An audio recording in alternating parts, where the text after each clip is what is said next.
Domestic arrangements. Toilets are situated outside the meeting room. Cold water is also available in the breakout area outside the meeting room. If the fire alarm should sound, please leave the meeting room by following the fire exit signs and meet on the Ipswich Town Football Club training pitch. Please do not use the atrium stairs to exit the building. Do not re-enter the building until you are told it is safe to do so. Please switch off all mobile phones or turn them to silent. I'd like to remind everyone at the meeting that this meeting will be broadcast live to the internet and will be capable of repeated viewing. The whole of the meeting will be filmed, except where there are confidential or exempt items. If you make a representation to the meeting, you will be deemed by the Council to have consented to being filmed. By entering this room, you are also consenting to being filmed by the Council and to the possible use of those images and sound recordings for webcasting and or training purposes. So we turn to the agenda, and the first item on the agenda is apologies and substitutions. Good morning. We have received none. We are all here. Are there any declarations of interest by councillors? None? Thank you. The minutes of the meeting held on the 8th of January, which is just last week. Can you tell us what's happening with those, please? Yes, Chair. The minutes that we had originally on the agenda have been deferred to go to the meeting on the 20th of February instead. Thank you very much. Are there any petitions in accordance with the Council's petition scheme, please? None received. Thank you. Are there any questions by the public? None received. And are there any questions by councillors, please? None received. Thank Chair. you. So we are straight on to item number 7, which is the draft General Fund budget for 2020-21 and the 4-year outlook. So we're just scrutinising this draft budget. The purpose is to give feedback to Cabinet to assist in their deliberation at their February meeting prior to the full Council meeting on the 27th of February. And I believe Councillor John Whitehead is going to introduce. Thank you. Yes, thank you, Chair. Yes, I'm pleased that Overview and Scrutiny have this opportunity to review the draft budget with prior to it going to Cabinet and then full Council in February, and look forward to your observations. Those that are in my group will know I spent more than an hour presenting the budget to them earlier in the month, and Catherine and Melissa, I know, have given a similar one at an all-member briefing.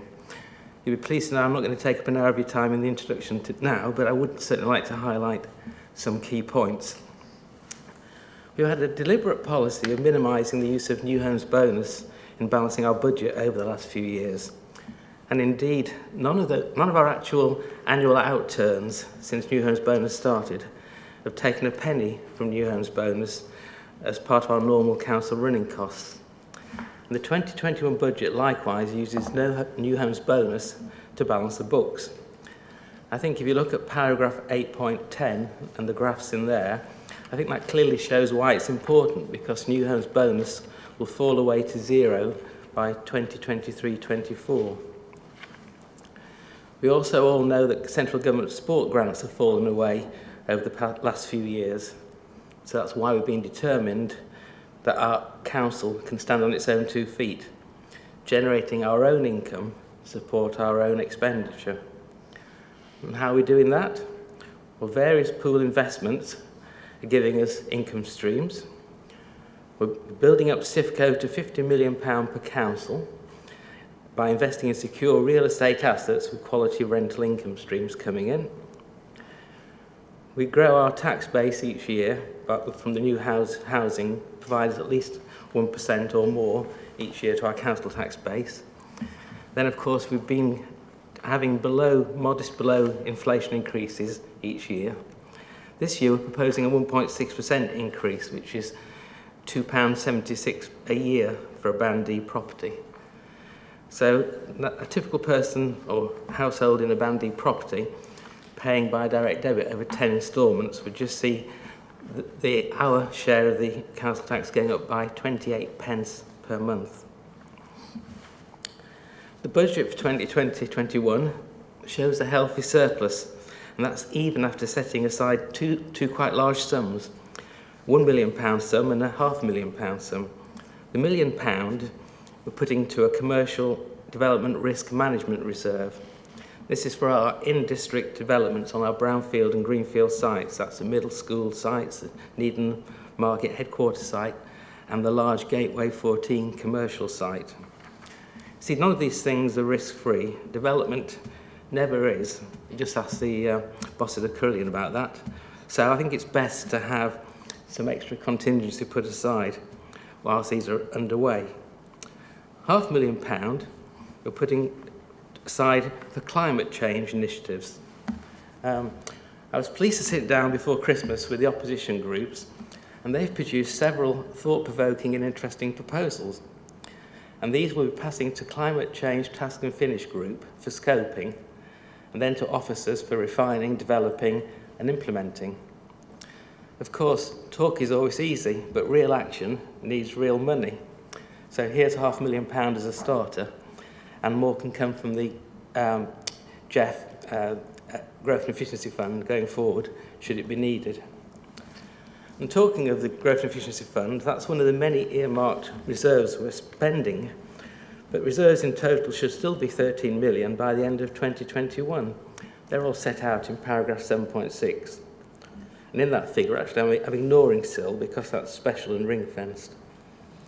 But I hope you agree that it's great to have these healthy financial cushions, because going forward, whatever we want to do, whether we want to invest in our leisure facilities, help business development, or perhaps projects that are still a twinkle in the eye of many of our forward-thinking and innovative officers, that money is there should it be, when it's needed.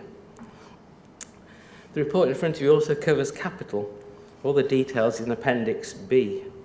12 million we're intending to spend to include the balance of Sifco, the Needham Market Lakes Visitor Centre and Leisure Centre development. And lastly, within the recommendations, we've proposed to change to reduce the 25% discount for unoccupied and unfurnished residential dwellings from 3 months down to 28 days. That brings in more council tax, tax as an incentive not to keep properties vacant, but I believe it still gives landlords time to re-let their properties. So I think they're the key things I wanted to just bring over in my introduction. Obviously, we're happy to answer any questions the committee may have on the report. Thank you. Thank you. Can I just ask about you said the tax base is going up year on year. It seems to have reduced. This is in table 6, page 16, reduced for the coming year, unless there's a typographical error there. Bottom of page 16, it goes down from last year 82, whatever they are, units, 80.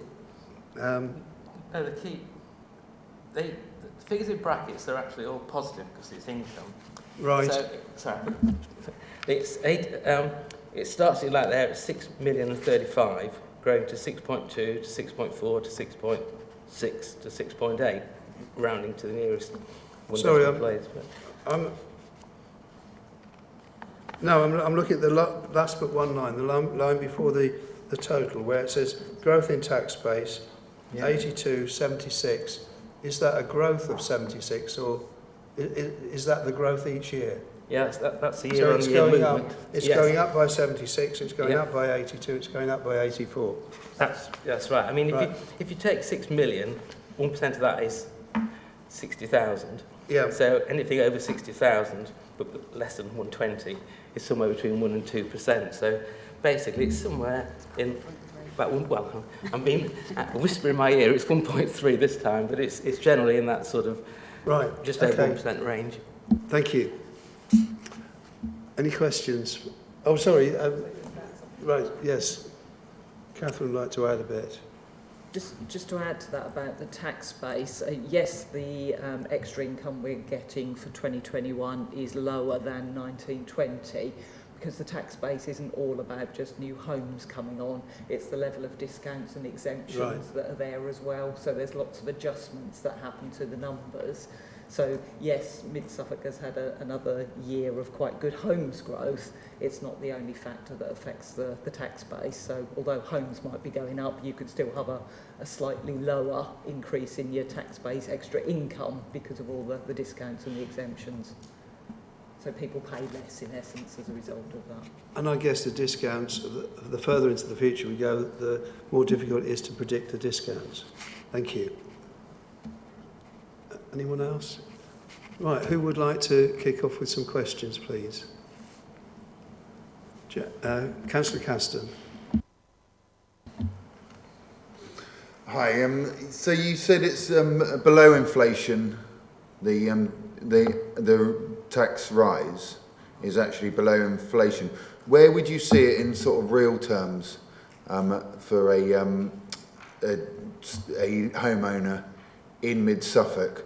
Would you say that it's staying in the same place, or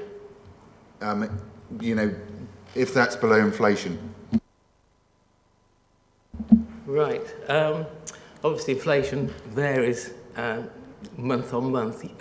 December's figures actually just came out yesterday, and RPI yesterday for the 12 months to the end of December was 2.2%. So that's the very latest up-to-date figure. I mean, you can debate whether CPI or RPI, but RPI is the retail price index people are spending, and so the 1.66 certainly is favourable to there. And I think looking back over the years, even when we put it up by 2%, inflation has been higher than that last couple of years. So it really means, in real terms, that people are spending less on their Mid-Suffolk portion of the council tax. Yep.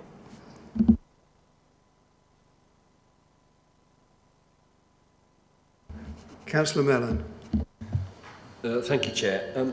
I've got a question on the reduction in council tax relief for unoccupied properties. I was just looking at this and thinking that I suspect that the majority of unoccupied properties,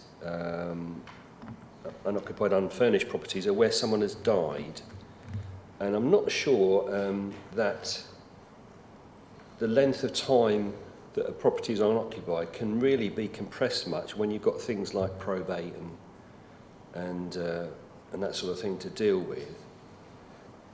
So this change, I appreciate that it's going to bring in some extra income, but it does look a little bit like a death tax on families and beneficiaries of people who've died.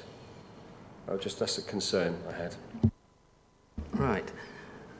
I don't have statistics in front of me in terms of where vacancies arise. I do know that a lot of increasingly the private rental sector is taking up more and more people, and with short-term tenancies up to 6 months or 12 months, there is quite a turnover.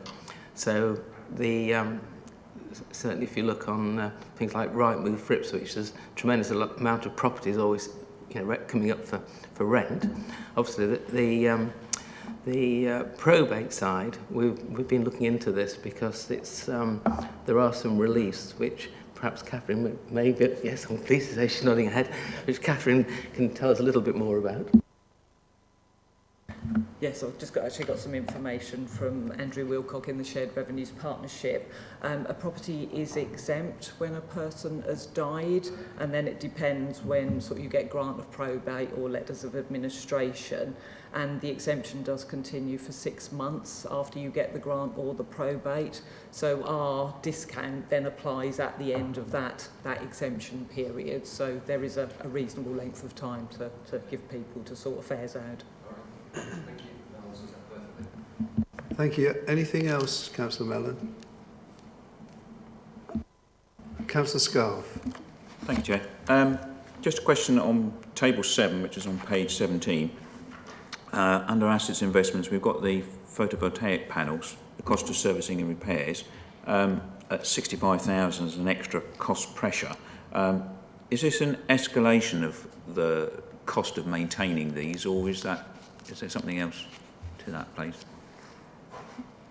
I mean, insofar as it's an extra cost pressure, then by definition it is an explanation. It's an increase in cost when you're on the last, and I think that's because I think the PV panels.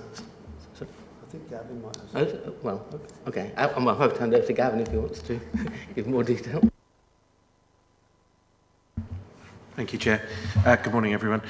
Just in relation to solar PV panels, we have had a number of discussions at previous cabinets and over in scrutiny about the PV programme. I think it's fair to say that we've been on a journey with solar PV over the last year, and actually what we've achieved in the last few months is actually really secure, confident numbers in the delivery of income, which is based on a whole range of variables. And that's been through working with an external organisation who's been supporting us and the finance team to be able to really understand and project that income over the lifetime of the panels. Some of the challenges that we've had with the panels themselves are as a result of repairs being required, and unfortunately some of those repairs are quite costly. The inverter, which is one of the main parts of the system, has failed on numerous units. The unfortunate element is that the two companies that manufactured those inverters have subsequently been liquidised, and therefore we've got no recourse to claiming any of that money back through warranties or anything else. As a result, they are costly repairs for £500 a time that we have to put in place. But through working with a specialist solar PV contractor who also provides services to the county council on all of their assets, we are now also looking at different options in terms of the repair and renewal of those systems by using different types of products and different ways of managing the system. So we are trying to mitigate those costs, and I do expect to see those reduce over the forthcoming year. Another example of that is that we currently service the system every year, give it a full service. Actually, there's no legal responsibility for us to do that. The reality is that we can do a lesser inspection each year and then do a more systematic service perhaps every 5 years, which again would reduce the servicing costs. So a whole range of variables, but I can reassure you that there's a whole heap of work going on at the moment to reduce that cost.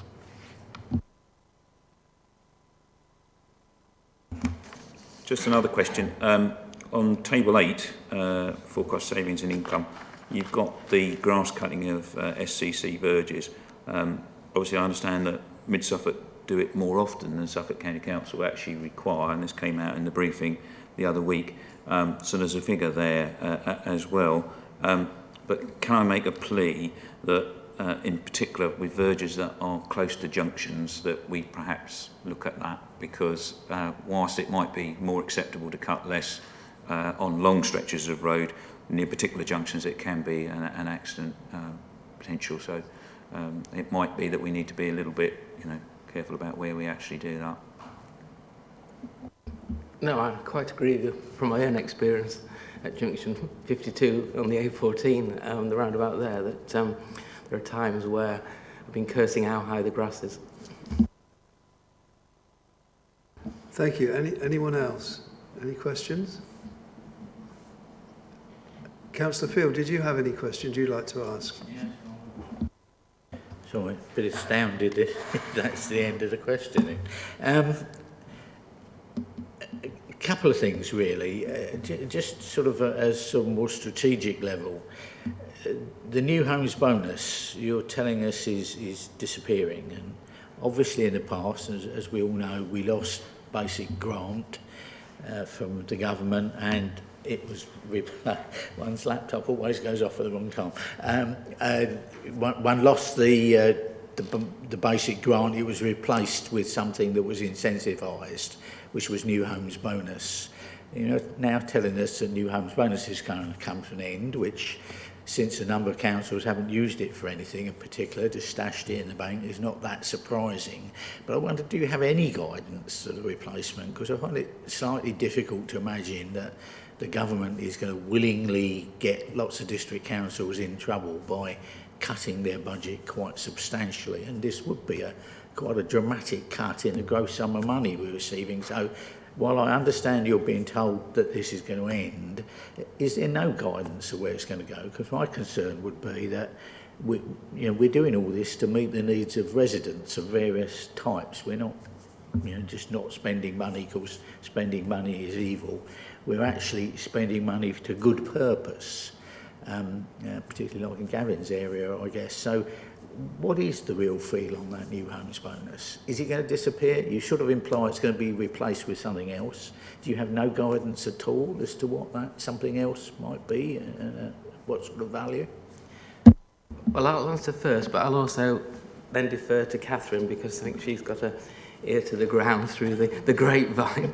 I mean, my first thoughts when this all started coming in, which you can see from the table on page 15, it started way back about 8 years ago, and it was building up, and it just looked like an amazing source of money, which at one point in time you said, well, it's going to be £2 million a year for forever, the way it was sort of building up on a 6-year rolling basis. And it just seemed to me that it was replacing a sort of grant you got for no good reason other than just existence with a incentivised grant, as you explained. So it was so easy at that stage to think, well, this is incentivised money, which as long as we do as the incentive wants us to do, it'll be there. But the rules changed. It went from 6 years to 5 years to 4 years. The bottom slice, 0.4% of the growth. And then the most recent thing is this latest year is just a one-off year. And we're told it's going to stop in 23-24. So one assumes on one hand something should replace it. But on the other hand, the sort of mood music, which Catherine might expand on, is that district councils are pretty low on the government priority because of the unitary and county concerns with children's care and social care. So, I don't know, we don't know what's going to come, but it's prudent to think at the moment that until we hear more, perhaps not a lot will be coming. But Catherine. The provisional settlement that we had just before Christmas gave us the information about how new homes bonus is going to phase out, but it was only really headline information in terms of there will be a housing incentive, but they will consult on what that will look like. I think the only thing they mentioned in the settlement was that it would somehow be linked more to planning decisions. I mean, they have talked about linking new homes bonus and the level you get around planning decisions and whether they're on appeal or not. But that is all the information that we have had so far from the government.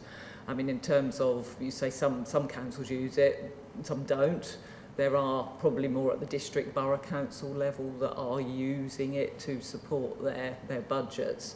But I think possibly what the government may be thinking is because they're signalling now that it's going to phase out over the next 3 years, that gives councils long enough to adapt their financial plans to be able to accommodate it by the time that it has gone.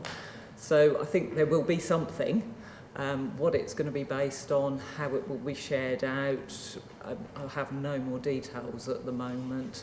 As Councillor Whitehead suggested, district councils, we don't seem high on the government's agenda in terms of funding at the moment. And the current split of new homes bonus is that district councils get 80%, the county council gets 20%. If there is an incentive, they could change that split and that make-up between the two. So it feels very unknown at the moment, hence I haven't felt able to even try and put anything into the numbers at the moment. We obviously know new homes bonus for 2021 and the years beyond. I think as we get more information from the government during 2021, then we can estimate what we think that might look like for us in the future years or during next year. But at the moment, I just haven't got enough information to even hazard a guess as to what we may or may not get in future. Yeah, thanks. So that means you're going to sort of 95 grand surplus at the end, which obviously is fairly small. Just looking a bit further on, you talk about full review of business rates. It seems obvious from the noises from the high street and things that business rates are crippling a number of small businesses at the moment. And one might anticipate the government might do something about that, but you've not put anything at all in the budget to show business rates dropping substantially. Is that a best judgment issue or a guidance issue again? We've been partially prudent, I suppose, in terms of not increasing business rates, because there usually is an inflationary increase in the baseline that we put in our budgets. We only get to keep a small proportion. We get to keep about £2 million out of the 16 or 17 million that we collect in total. So if there is a huge impact on business rates, then other parties bear quite a bit of that brunt as well as ourselves. Obviously the government takes 50% of business rates. The retail sector is obviously just one part of businesses where we get business rates income from, so it's not all of our business rates. And what the government did announce in the Queen's speech was that they are extending some retail discounts. There is a retail discount scheme at the moment, and we approved a policy, Cabinet approved a policy last year, and they're extending where businesses get a 33% discount at the moment. That will be increased to 50%. They're going to include pubs in that retail discount now, but it only will apply to premises whose rateable value is £51,000 or below, so there's sort of a threshold for the bigger. So I'm being cautious by not increasing, but equally retail sector is only part of our business rates base, and the government is trying to support the retail sector through those discounts. And where they offer the discounts, they actually compensate us for the loss of income through a Section 31 grant. So we get the income back from the government when it's something that they do nationally. So taking the cautious view of keeping business rates at a fairly flat level again until we know more about what a review might look like and where that might go. To be honest, I'd say it's a bit of a concern because the government is pushing more and more of our funding towards business rates. So if they're going to fundamentally change the system, what does that mean for us and our finances? Because they are making us more and more dependent on that source of income. But again, we'll have to wait and see, and they've given no indication yet as to what a review may look like. Thank you. I was going to point out, obviously, the one thing we have got control of is council tax, which none of us like putting up, but you may notice the Police and Crime Commission is putting it up 4%, the county's just stuck tax up 4%, and yours is a really tiny portion of the total. So one might argue that caution might be to increase a little more there and not rely on the things that are not under your control. But unless anybody wants to comment on that.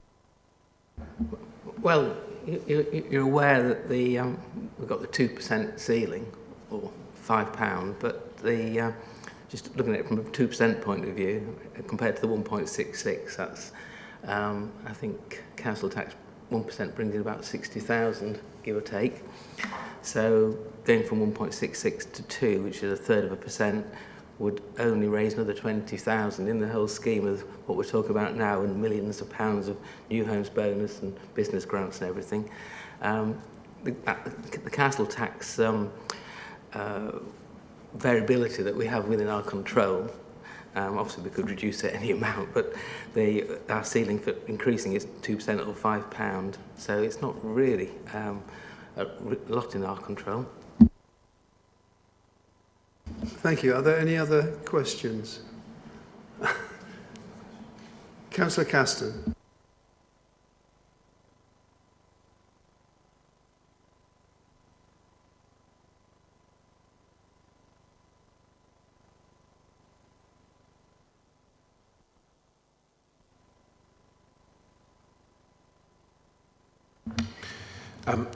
So in relation to homelessness reserves, the funding for homelessness comes directly from MHCLG.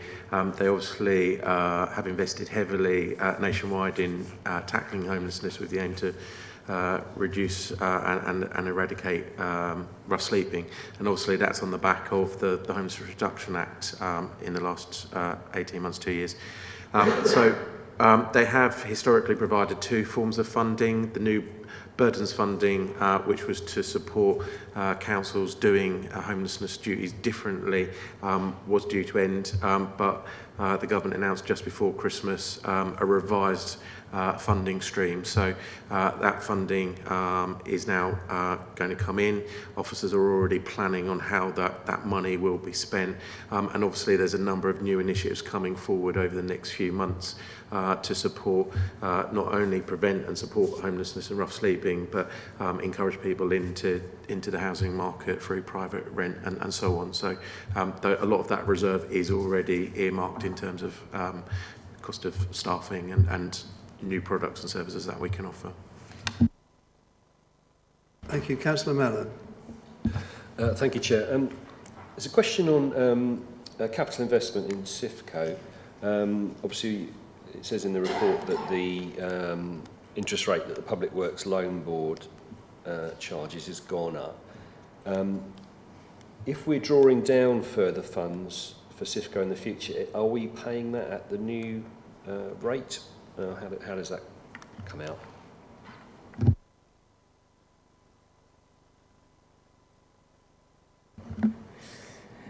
Yes, when we fix new long-term loans, then it is at the current rate. We do quite a lot of our borrowing at short-term rates at the moment because it's obviously cheaper than long-term. So it's at the point we think that we need to perhaps fix into some longer-term loans to give us that stability, if you like, in terms of what we'll be paying. That's when we pick up the PWLB rate as it currently stands. Yes, there was an increase this year. We had been using assumptions that were not down at 1% below what the PWLB put up. We'd been sort of a bit cautious in terms of those longer-term rates. So the 1% hasn't added an extra 1% to what we were assuming in terms of CIFCO income, but it has had a sort of a marginal impact on our figures moving forward. So yeah, that's how so we tend to when we move from short term into long term, that's obviously when it has the impact, and whatever the rates are at that point in time. Sorry, can I just come back with it? So what you're saying effectively that there's no significant impact on the business case for CIFCO? Thank you. I've got just three specific queries on table 7, just asking for an explanation of just three of the figures that are in there. The first is the Gateway 14 Limited. There's a big figure in brackets there of £726,000. Is there a reason why that's a big figure there? And also the other two are under sustainable communities. The planning appeals and the joint local plan examination costs, I presume they're just one-offs, those two. If you could just clarify, I'd be grateful, please.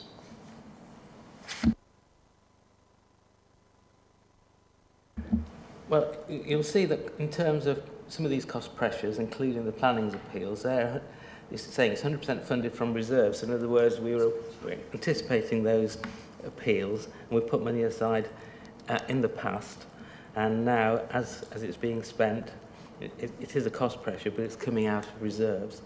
In terms of the Gateway 14, the cost pressures are shown there, apart from in 21-22, where you've got the negative pressure, in other words, a saving of 726. Perhaps Melissa or Catherine, between them, can just put a bit more meat on the bones. It's all to do with Gateway 14 in terms of when the development and the build is going to happen on the site. So as Gateway 14 will start to develop that site, they will take more borrowing from the councils. And where Mid-Suffolk benefits in that is the differential between the rate at which it can borrow at and the rate it is then lending on to Gateway 14 company. So as the capital expenditure and the requirement to take more loans from the council increases during that peak development period, then the income benefit to Mid-Suffolk goes up. You'll see the later years, you start to get pressures come along, and that's when obviously development is tailing down and the requirement for loans reduces, because as the site will be developed, plots will be sold off, developed and sold, and then the requirement for loans from Mid Suffolk will reduce. So you see the sort of the reversing trend in terms of that income. Okay. Yeah, thank you. Councillor Caston. Turn this on this time. So we've got parking being decriminalised, and that's going to be run by West Suffolk and Ipswich. I can't see a lot accounting for any legal costs or any anything of that nature in there. Does that mean that we're going to do it without spending any money, or how does it work? Could you just explain? I'm afraid I'm not an expert on CPE and how it actually works. One thing we do just need to check with Cassandra Clements, who's the Assistant Director, whose area that comes under, is whether we have got what we need in the budget for next year, now that we've got a date that it's going to be implemented from, because we know it's now going to be the 6th of April that it will come in from. So one of the things we do just need to double check before we finalise the budget and bring it back in February is to make sure we've got what we need in the budget around CPE. I'm afraid I'm not an expert in that area, so I don't know exactly how the arrangements are going to work with Western Ipswich. Okay. Thank you, sir. Are there any more comments? Or is that a yes or no, Councillor Field? Yes, but on the others. Right, okay. Councillor Field. Yeah, a couple of things. One, just to continue with that CPE question at the moment. I mean, my understanding is most civil parking enforcement councils use their off-street parking revenues as well as on-street parking, if you have that sort of thing, because clearly the revenue from fines is not adequate to support the activity. And I know that the county is putting in the certainly the on-street parking revenues from Bury St Edmunds and Ipswich into the pot initially to make sure the start-up is smooth, and that's around £1 million, I think. So just a question, will the parking revenues from Stowmarket or somewhere have to go to subsidise Ipswich's activity, or does your agreement with them say they'll fund everything out of fines? So that's one thing. Do you want to answer that, and I'll come back to my next question? As I say, I'm afraid, I think based on the earlier question, I haven't got that level of detailed knowledge around CPE, so I would need to go and seek advice, and I can come back to you on the answer with that one. I would have thought it would be really interesting for the committee to make sure we all understand what's going to happen. Because some of us get asked questions, obviously, at parish councils. The other one was just a question about utilities. I noticed in paragraph 8.17, you say general inflation, utilities, nil increase. Somewhere later in the housing budget, you were putting 5% on the utilities for sheltered tenants in sheltered accommodation. I know the odd 97-year-olds are fairly rich, but that does seem a bit rich to make it that way round. But the other question really in there is the county is assuming an 8% increase in utilities, certainly in the electricity charges. So there seems to be a set of mismatches here in the decisions. I wondered how that's justified. In the general fund, we don't have a huge amount of properties that we pay the utilities. Obviously now sitting in Endeavour House, we pay rent and service charges to Suffolk County Council, and we know what those figures are going to be. So we don't have in the general fund too many other properties that are subject to the variations of utility costs. But what we also tend to do is we tend to ask budget managers if they have got some increases in that area to actually work out how they can absorb it within the budget that they've got, because it's not, it's not an area that we have lots and lots of utility budgets. So we ask them to be creative and think about how, if they have got an increase, what else they can do in their service area to, you know, to control those costs in with the overall envelope that we give them in terms of their budget. Did you want to say something on that? On the shoulder again? So just in relation to service charges in Sheltered for the use of utilities, the proposed 5% increase is based on actuals rather than any assumptions. It's actually Veritas that manage our utilities on our behalf, so obviously they're always actively looking at market in terms of the best provider and the best price. In what we do in terms of sheltered housing service charges in relation to utilities is we take the overall cost and then we distribute that across the schemes, so that, for example, where sites may be more expensive due to their location or due to the type of heating facility, actually that cost is spread across the sheltered housing service. Likewise, the benefit in terms of solar PV, which we have on some of our sites, actually spread across the housing service in terms of that benefit rather than a specific scheme. So the 5% is based on actual increases. Are there any other questions or comments? Does anybody have a view on what might like to propose, what message you might like to send to officers and to Cabinet? We've had a fairly full discussion of it, lots of questions and answers. Is there anything beyond something like asking officers and Cabinet to take account of the comments made in drawing up the next version of the budget, the draft budget for consideration at the February Cabinet meeting? Would something around that sort of wording be how you feel about a proposal? Nobody want to add anything to that? Would anybody like to propose that? Councillor Muller. Yeah, I haven't proposed the actual recommendations, so they go in favour. Right. Okay.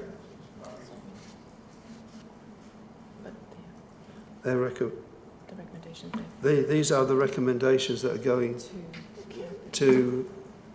for cabinet members to vote on. So I don't think we can't actually vote. We can say that we're generally happy, but we would like them to take account of our comments, because I think it's important that they do take account of the comments that we've made in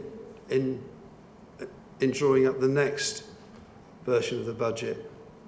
Things are moving on in stages. There were comments made at Cabinet, which officers and the portfolio holder will be taking account of. Similarly, the comments made here. So I don't know if you... Yeah. Something around ask officers and Cabinet to take note of the comments made at this meeting in drawing up the draft budget for consideration at the February Cabinet meeting. Councillor Field. Would the committee want to welcome the provision of £500,000 for environmental actions, which seems to me a good thing to do, show some foresight? Thank you for that suggestion. Councillor Muller, would you like to add that to your... I would certainly support Yeah. that. Yes.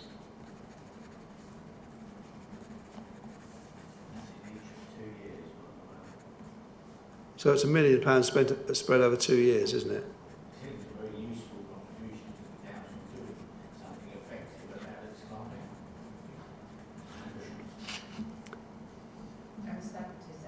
Right. So I think as it stands now, we welcome the addition of £1 million over the next 2 years.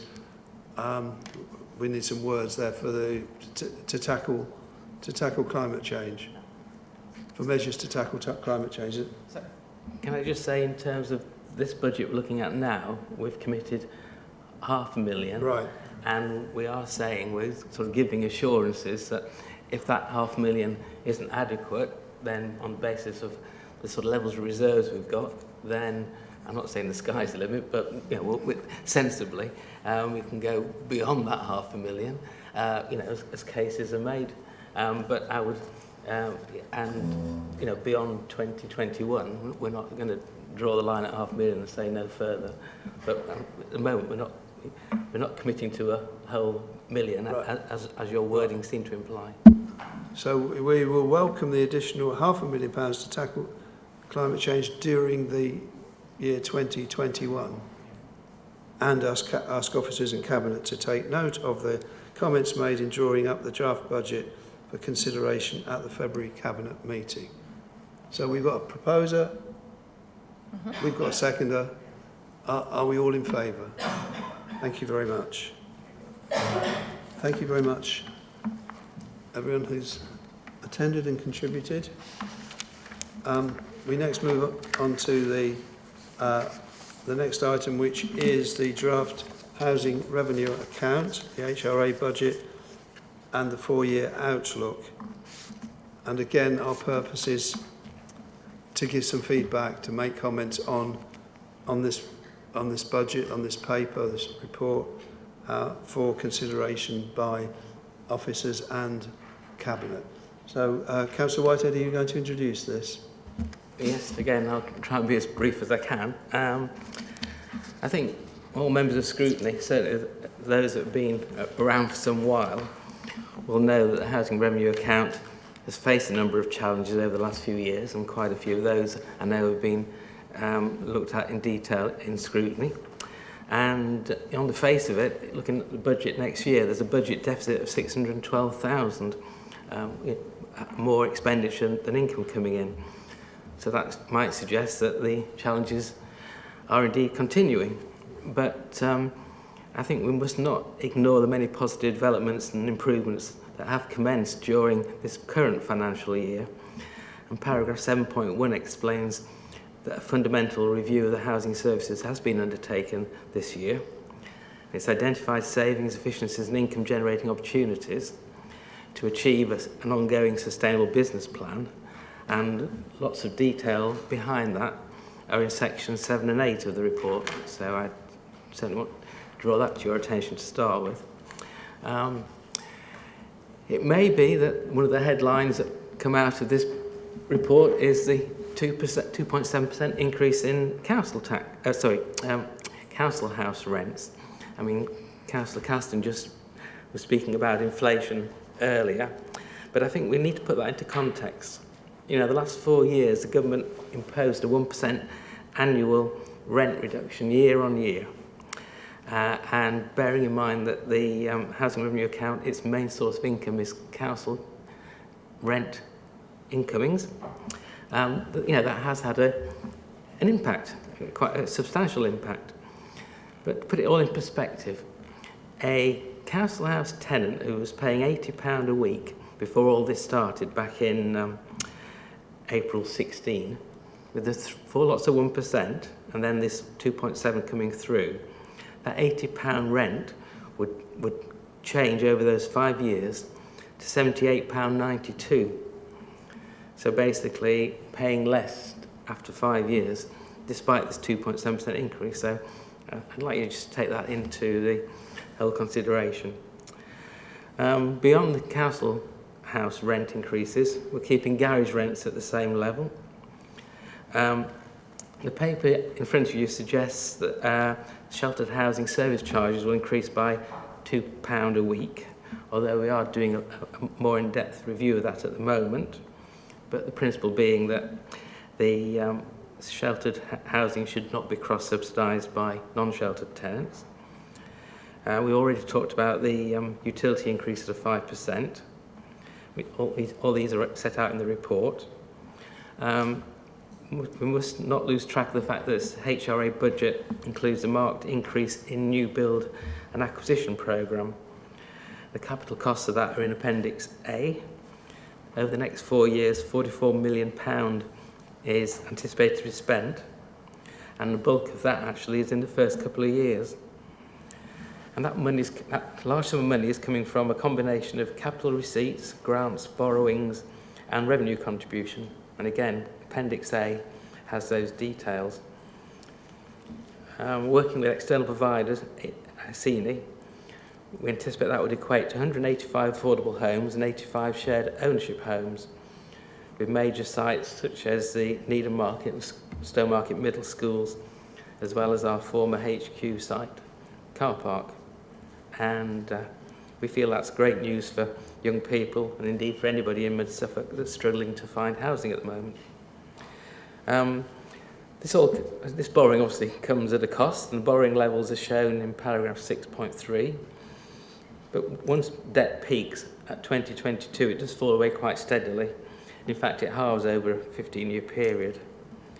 And of course, behind all this current year's budget is a sustainable 30-year HRI business plan, which we produce on a rolling basis to ensure that our plans have got long-term sustainability. That's really all I wanted to say. Open it to questions. Thank you. Who'd like to kick off? Somebody must have a question. Well, I've got 2 or 3 questions, or just points of clarification. The service charge, as properties become de-sheltered, I don't know if that is still carrying on, that properties are being de-sheltered. If we've got, say, a unit, an overall service charge across the whole of the district, does that mean that as properties are de-sheltered, the cost per tenant who is still in sheltered accommodation goes up, and is that part of the reason for this increase? Do you want to deal with that one first, and I'll come on to the other ones? Thank you, Chair. Basically, in answer to your question, yes, you're right. As the number of sheltered housing units decreases, obviously there are still costs that are incurred in terms of managing that service, and as a result, it is likely that the overall cost per sheltered housing resident does increase. That's a factor. Other factors have been that over the last 2-3 years, actually we've seen a number of additional costs in that service in providing it. So, for example, we're carrying out more Legionella testing now than we were a couple of years ago. There's a cost to that. As a result of the tragic events at Grenfell and the focus on fire, we're doing more work around fire risk assessments, more remedial works, which ultimately makes tenants safer in those homes, and that's a real positive. But it is having an impact in terms of the additional costs of providing that service. So I think long term, we do need to look at that service again. We need to revisit the review that took place some 3-4 years ago, and ask ourselves some questions about how do we deliver that service in a meaningful way, in a positive way that provides the services that older people need, but in a way that is as cost effective for them as it is for us. And a piece of work that I'd like to embark on over the forthcoming financial year is a review of service charges per se. That's not just sheltered housing service charges, that's the opportunity to charge for general needs in terms of maybe communal areas where blocks of flats are present, as well as service charges for temporary accommodation, which we have as well. So I'm going to possibly be looking at a review of all of those charges over the forthcoming year. If I could just make a point to follow that up, I would be concerned if staffing levels, for instance, of wardens had to reduce in order to balance the books, because I think with visiting wardens, that's more or less, in terms of numbers, as low as it can get from what I'm hearing from people living in sheltered accommodation. But that's a comment, that's not really a question. I do have a question about, I mean, it's great that you've got new build and great there will be acquisitions, but there must be some revenue and staffing consequences of these extra properties. There'll be extra income, but I guess there'll be extra staffing. But how does that all balance out, please?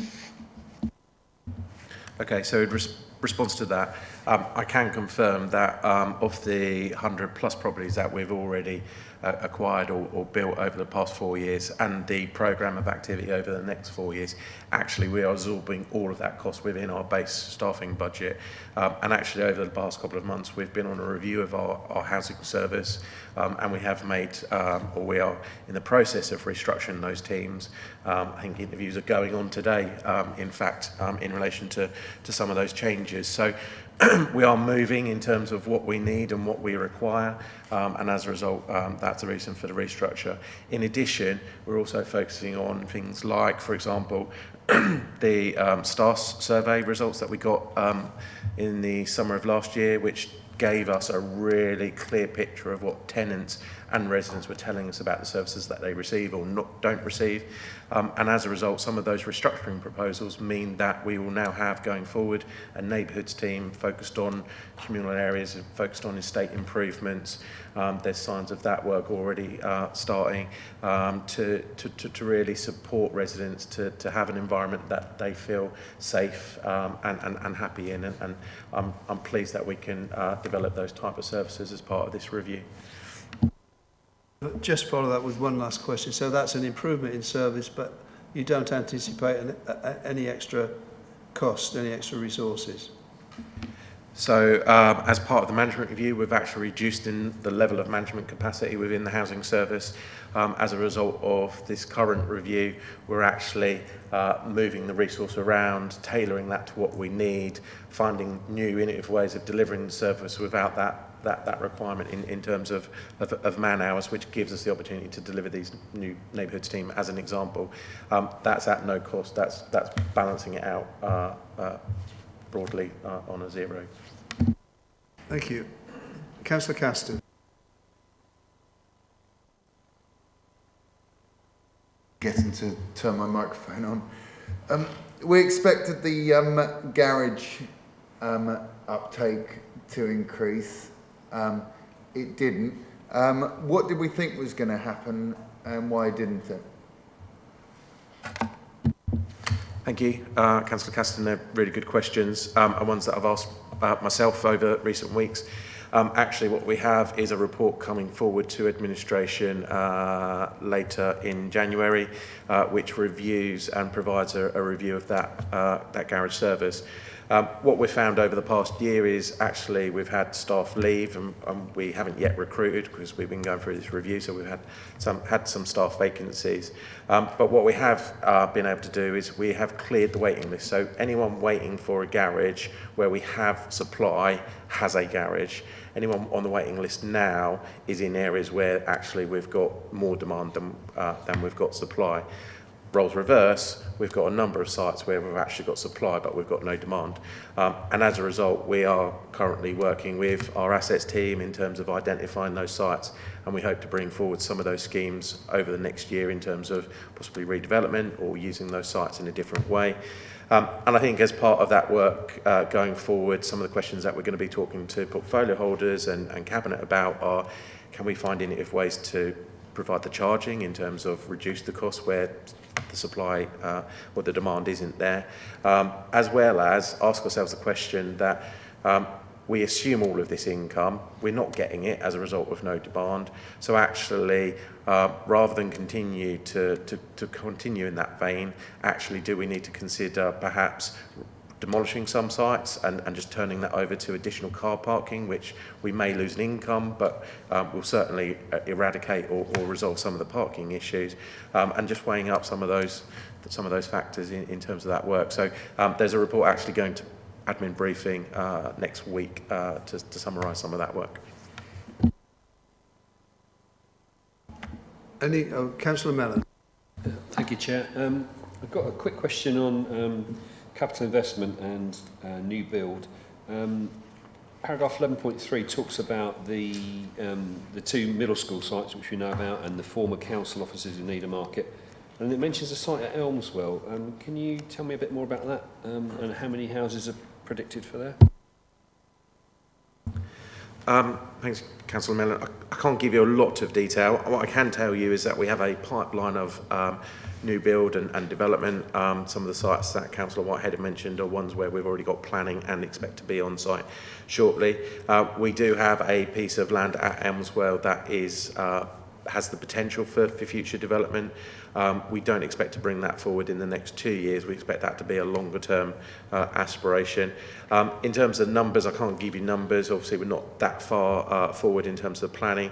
It might be a site, due to its size, that we actually want to to develop in a slightly different way, possibly with some market sale or shared ownership or some social housing as well. But that's some way off yet, but it will be a site that's obviously being worked on over the forthcoming months. Sorry, and that's a site that we already own or we've bought? It's a piece of HRA land that we have in our asset portfolio. Councillor Haddingham. Thank you. So is the spike on the graph C on page 34, is that the middle schools, what Councillor Mellon was just talking about, and the old HQ? The spike on, years 21 to 22? Yes, so it will be those sites that you've just mentioned, Councillor Haddingham. There will be other sites. We're actually bidding on a large number of opportunities. There are a number of Section 106 opportunities in mid-Suffolk. We've actually been successful on 2 schemes this week. We've heard from the developer yesterday. So that programme of activity, we're looking at not only the ones that we all know about and we've had in the pipeline for some time, but other sites as and when we get presented with opportunities. Any other questions? Well, it's really a comment rather than a question, but on the income and savings opportunities, obviously I see that the removal of the decorating vouchers for new tenants has saved £3,000. That has also had potentially an effect on other bodies. I serve as a trustee on a charity within Stowmarket, and we've already started to see applicants coming to us for help towards decorating costs of properties, which we are at the moment fulfilling, but we are slightly concerned that it might lead to an upward trend in due course. Everything the council does, whether it be carpets or whatever, has an effect on another body within the area. So it's just a plea to be, whilst it's a small amount of saving, it could potentially have an impact on other bodies and their funding. Just a plea, really. Yes, I can understand that. And also, I think if somebody's moving into a new rental property and they're given or offered some vouchers to carry out some decoration, perhaps they would look after the property better if they knew that there was that little sum of money that would help them along the way. So, yes, I felt it's a pity that was being withdrawn. Councillor Field. Yeah, perhaps I could add to that. Cherryfields is in my division as well as St Peter's Court in my county division. I'm well aware there was a young lad who moved into what had been sheltered accommodation, was sleeping on the floor, didn't have any furniture whatsoever, all carpets. So the local elderly residents in the rest of the sheltered accommodation clubbed together and bought him some stuff so he could survive. Whether that's the right thing to be doing is another question. Can I, to try and move to questions, can I just ask, the CPI plus 1% increase gets to 2.7%. The last time we were on that game, we were told, don't worry about it, all the residents claim housing benefits, so all the poor residents claim housing benefits. The ones that are on decent pensions, it's not a worry, so don't worry about that sort of increase, it's not a problem. And the government saw us do it, as well as an awful lot of other local authorities, and they told us, good game, that puts up housing benefits, now put the rents down 1% per annum, please, for 4 years. I just wondered what the risk is that by going straight from a negative increase to a positive increase, which is 1% above inflation, is provoking that sort of response again, that you will be told to put them back down again by the government, which is somewhat more powerful than we are, I think. I think that's one for you, Councillor Whitehead. My understanding is, as I said before, it was a statutory obligation to reduce by 1%, and I also believe now that the same, well, not guidance, but statutory requirements are set out till for the next 5 years, I think till 2025, this CPI plus 1%. And then beyond that, we've got no further guidance, but we are using, I think, CPI after that. Yes, Gavin.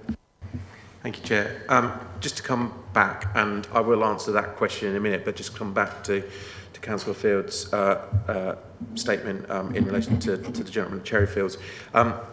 We did obviously stop providing decoration grants. That was to save some money, and I appreciate that that may present some challenges, but we've actually seen void times reduce, and we've not received negative feedback from prospective tenants or new tenants. And actually what we're doing is the same now as a number of housing providers in the east of England. In relation to carpets, we've never provided carpets for someone moving in.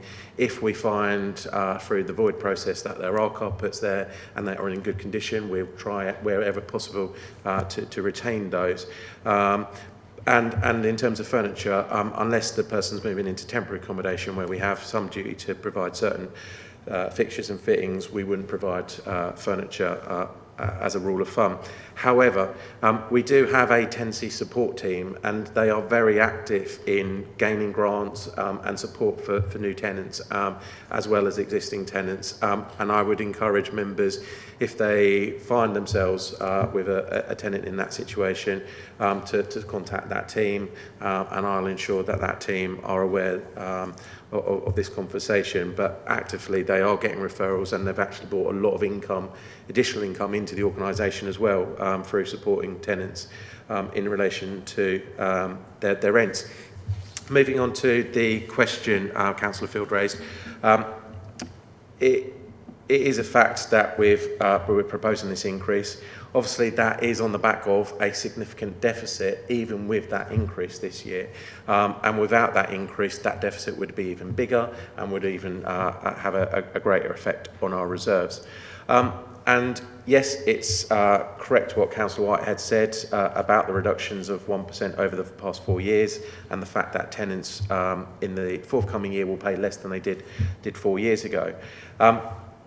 Some of the challenges that we face trying to manage the housing revenue account and working with members is actually we try and forecast the budget over both 5 years and over 30 years. So as and when rent reduction was announced and came into force, actually we'd been projecting rents increasing by maybe 2, 3, 4% a year. So in that regard, actually the basis of the business plan was probably predicated on rents being maybe 12, 13, 14% higher than they are now.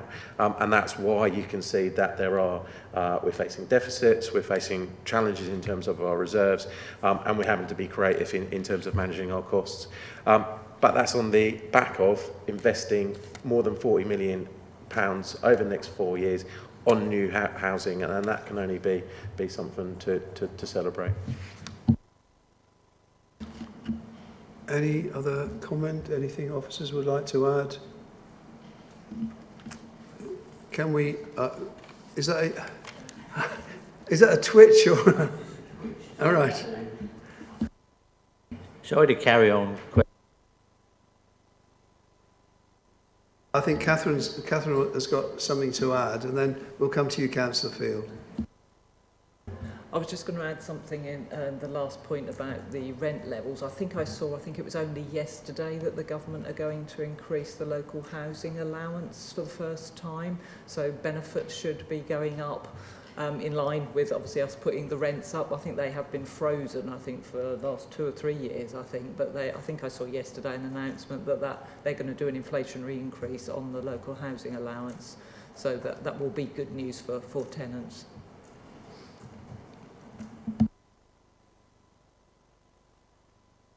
Okay, sorry. I was just going to ask about the question on 5.6. It says every new social home should generate a fiscal surplus through rental income. And you talk about that's after 2 other paragraphs that talk about the yield to the wider economy and saving in housing benefit costs that new social housing costs demonstrates, as Gavin said just a minute ago, what an excellent thing it is to be building some new houses. But just that fiscal surplus, I have to say, whenever I do the sums, I can't make that add up.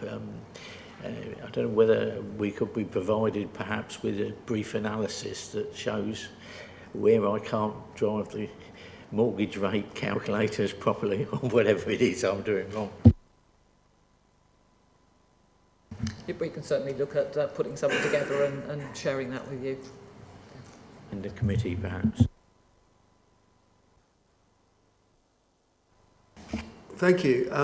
Right, we'll move on to a proposal. Is there anything specific you would want us to say to Cabinet and to officers? Or are you happy with like a broad proposal and as we did with the previous item? Councillor Caston. Could I propose to endorse this as it goes over to Cabinet? With the addition, what, with the addition of comments made? With the addition of comments. Yeah. Councillor Muller. I'm happy to second that, Chair. Right, thank you. Are you happy that you've got clear enough wording? Yes, I got that. Thank you very much. So, is everyone in favour of that proposal which has been seconded? That's unanimous. Thank you very much. So, we now move on to, well, there are no information bulletins. That would have been item 9. Item 10 is the forthcoming decisions list. I've had a look at that and there didn't seem to be anything within the forthcoming decisions list, anything new in there that we wanted to bring forward to the work plan. So, can we, Councillor Hanningham? Oh, so can I just ask if we could have a information bulletin or a short report from Heather, is it, I want to say... Tucker. Yes, that's it. Heather Tucker, regarding the disabled facilities grant and what basically the update on how they're doing that. Thank you. So that would be under item 11. Yes, so under item 11, we'd like to add that. I just wondered, there having been questions about civil parking enforcement, whether at some point we might like to have an information bulletin on that. Now, I'm not quite sure when that might be, but I think in view of some of the questions that have been asked, I think we ought to know a little bit more, or have out in the open a little bit more about how it's being managed and what the cost implications are. But probably, sorry, Councillor Caston. So I actually attended the Civil Parking Enforcement Partnership meeting. It's in a very early stage where they're still trying to work out exactly what they'll cover and how it will be done. I wouldn't think there's a huge amount to report at the moment, but they are meeting again in, well, next month, I believe. And something's obviously got to happen by March. So I think it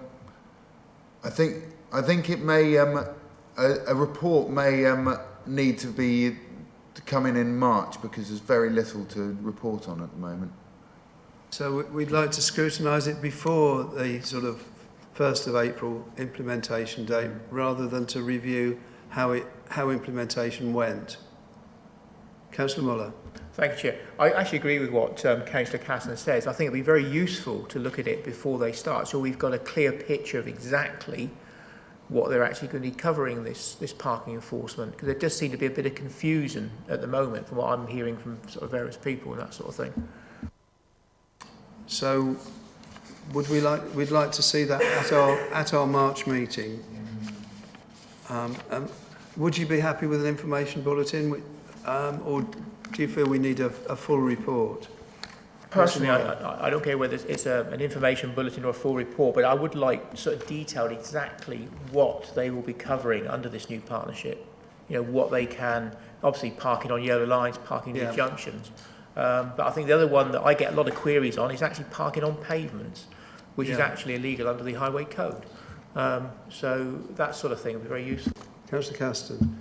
Just to help Councillor Muller out there, so parking on the pavements will still be illegal and will still be covered by the police But I think, the major issues is what sort of enforcement we're going to get as Mid Suffolk. We know who's going to cover it. I don't know if anyone's seen the maps where it's sort of split just above Stowmarket into West Suffolk from Ipswich. But I think the important thing for us is to work out exactly what say Mid Suffolk's going to have in their parking enforcement, and whether it's going to be proactive or reactive enforcement, and how that's going to work. And I think before that's actually signed off and goes into practice, I'd like that to come past this committee so we can give it the benefit of councillors' knowledge. My understanding is that if it was an information bulletin, then it's an information bulletin. There's not a huge amount we can do with it. But if it's a report, then we would anticipate that cabinet member would be here and officers. As Councillor Haddingham says, how are we going to add value? We're going to go through it and see whether there are any bits missing out, I guess. So can we do that through an information bulletin? Do you want to add anything? Yes, I think the issue with the information bulletin is that you can't really make any recommendations to anywhere. So if you're asking for a report to actually want to take it further, you need a report rather than an information bulletin. However, it might be worth just the chairs having a chat with the officers or whoever's involved with this. And yes, and also what authority have we actually got to influence this one? Well, I mean that's the point. We're in a consortium, aren't we? Oh. I wonder if it might be helpful to have an information bulletin at your next meeting, and then on the back, which I recall will be in February. Yeah.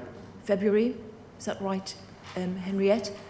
And then you could decide if you wanted to ask for a report on the back of that for the next meeting, which would be in March. Thank you, that's helpful. 20th of February is the next overview and scrutiny meeting. It's a joint meeting. Do you think that's the right sort of time? I'm looking at Councillor Caston. So I think that would be from that we can tell whether what we need to do. I know the workload's going to be fairly high for such a big deadline, so we don't want to ask too much if there's not a lot we can change about it. But I think if we can do that in the February meeting, we can then that information can get to our environment portfolio holder, and anything that can be done in the partnership meeting, even if it's not done through the normal channels. It will draw attention to that to our environment portfolio holder. So I think that's a really good idea. So in item 11 we have the work plan, the draft work plan. So what we would be doing would be we've got planning enforcement down for 20th of February, so we would add parking enforcement there as well as an information bulletin. And then Councillor Caston. Sorry. I don't know how we want to scrutinise these climate change panel recommendations, because that is very time sensitive as well. I know it looks like that's going to be quite a big meeting, but I think in March there'll be recommendations come out of the climate change panel, and I don't know if we want to scrutinise them before they go to cabinet, or how you'd want to look at that, Mr. Chairman. There's been quite a lot of cross-party strategy groups that we don't scrutinise because they are cross-party. So I don't. If the strategy is going to full council, could you leave that with us, and we'll have a word, and if there is something that could sensibly be brought forward, say in March, then we would say we'd share that at the February meeting. I wouldn't want to put something into the work plan if there's nothing. If because it's cross-party, there's nothing much we can add. We can all have an input into that strategy through our representatives on the group. So I think only if it runs into difficulty, I think would we want to scrutinise it. And in any case, as Councillor Haddingham has said, it may be a political influence, in which case that would have to be through council. What I was picking up on is the disabled facilities grants, which we haven't yet timetabled, and wondered if that was something for May. Do we an information bulletin in May? Because the new proposals, the new strategy will have had 2 or 3 months to have bedded in, and we will get a steer on how well that or not that's going. So that would be an information bulletin as well. So with those 2 additions and a discussion around how to deal with the climate change, are you happy then? Could somebody propose that forms the new work plan? That's Councillor Haddingham and Councillor Caston. Okay. Item 12 is the Babergh overview and scrutiny work plan. I think in respect of that, it's almost identical. They've got one additional item, but of course at the next Chair and Vice Chair's briefing, we will update our Babergh colleagues on what's happened, what we have added, and that could it will have an influence on their work plan. Clearly, if they don't introduce the same items into the joint work plan, then we will be dealing with those as a mid-Suffolk overview and scrutiny meeting, which really is pointless when they are items across both districts. So we don't. It is only for information. So our next meeting is on the 20th of February. It will be a joint meeting at 9:30. So with that, there's nothing else to add. The meeting